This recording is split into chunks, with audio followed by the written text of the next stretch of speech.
Hey there my peeps, Grammy T from Grammy T Knows. Welcome back to the channel.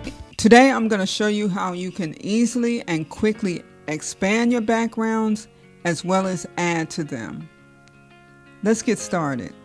Okay, so in this first example I'm going to show you how to extend this background. You see how this is tight around this little guy, and if I wanted to extend it and give him more room, let's see what happens without using a prompt.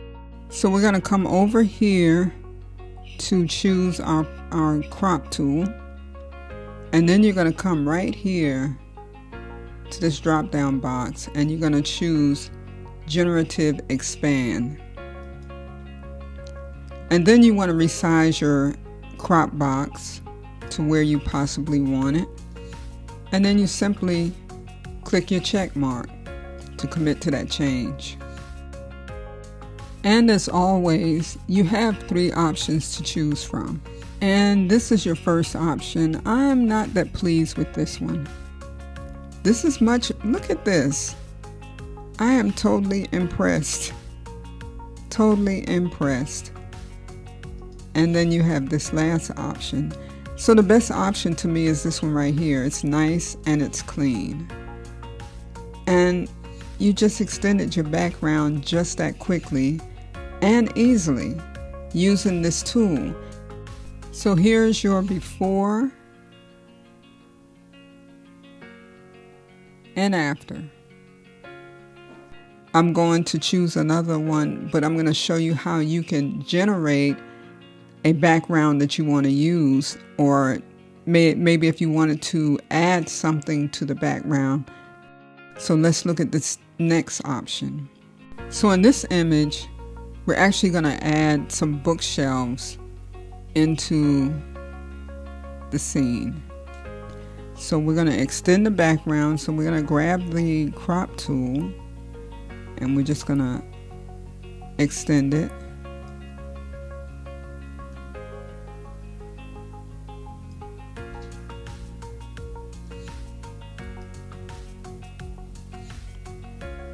Okay, and in the prompt, I'm going to say wooden bookshelves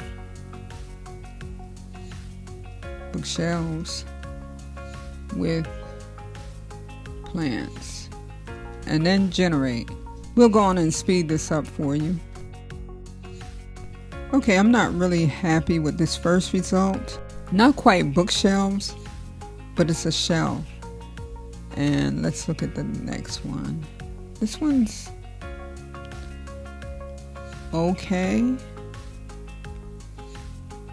How about this one? I'm not really pleased with these, so I'm going to generate again. Keep in mind, anytime you're not happy, you just generate again and see what it yields. This seems to be the best. And if you still don't like it, each time that it generates 3 options for you, you don't have to accept them. You can always come right here, like the first set I didn't like, so I'm just going to delete those. You delete all the ones you don't want, because these files are large, so you don't want to store them. Just to mess around a little bit, I'm going to add a floor plant and see what happens. Just to kind of complete the image. That looks pretty good. And look at how it put it behind the table. That one's okay. And I probably like this one even better. So I'm going to stay with this one. And that's the completed image. Look at that. You have expanded your background and added to it. And here we have before and after. Hey my peeps, if this video has been beneficial to you, go on and like, comment, share, and subscribe. Thank you so much for watching, and I will see you in the next video.